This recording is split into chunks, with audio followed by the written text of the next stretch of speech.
Tilt ಹೊಡೆದಿದ್ದು ಎಷ್ಟು ದಿವಸ ಆಯ್ತನಾಗ? 10 ದಿವಸ. ನೆನ್ನೆಗೆ ಇವತ್ತಿಗೆ 11 ದಿವಸ ಟಿಲ್ಟ್ ಹೊಡೆದು.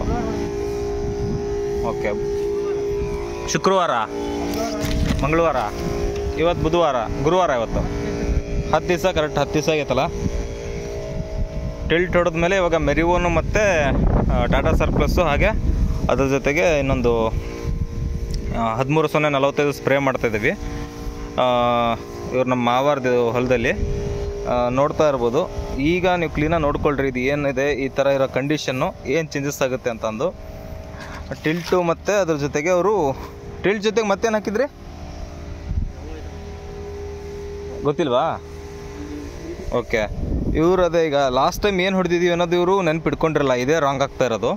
ಸೊ ನಿಮಗೇನು ಹೇಳ್ತೀನಿ ಅಂದರೆ, ನೀವು ಹಿಂದೆ ಏನು ಔಷಧಿ ಮಾಡಿದ್ರಲ್ಲ ಅದನ್ನೆಲ್ಲ ಕ್ಲೀನಾಗಿ ನೆನ್ಪಿಟ್ಕೊಳ್ರಿ. ಇವಾಗ ನೋಡಿ ಎಲ್ಲ ಒಣಗಿಬಿಟ್ಟು ಒಂಥರ ಭತ್ತದ ಹುಲ್ಲಿನ ಥರ ಕಾಣಿಸ್ತಾ ಇದೆ. ಇದನ್ನು ಇನ್ನೊಂದು 3-4 ಡೇಸಲ್ಲಿ ನಿಮಗೆ ಕ್ಲೀನಾಗಿ ಒಂದು ವಿಡಿಯೋ ಮಾಡಿಬಿಟ್ಟು ಮೆರಿವೋನ್ ಸ್ಪ್ರೇ ಮಾಡಾದಮೇಲೆ, ಇವತ್ತು ಗುರುವಾರ ಅಲ್ಲ, ಗುರುವಾರ, ಇವತ್ತು 4ನೇ ತಾರೀಕು. ನಾನು ನಿಮಗೆ ಸೋಮವಾರ ಒಂದು ವಿಡಿಯೋ ಮಾಡಿ ಇದ್ರ ಬಗ್ಗೆ ನಿಮಗೆ ಕಳಿಸ್ತೀನಿ. ನೀವು ಒಂದು ಸಲ ಅಬ್ಸರ್ವ್ ಮಾಡಿ.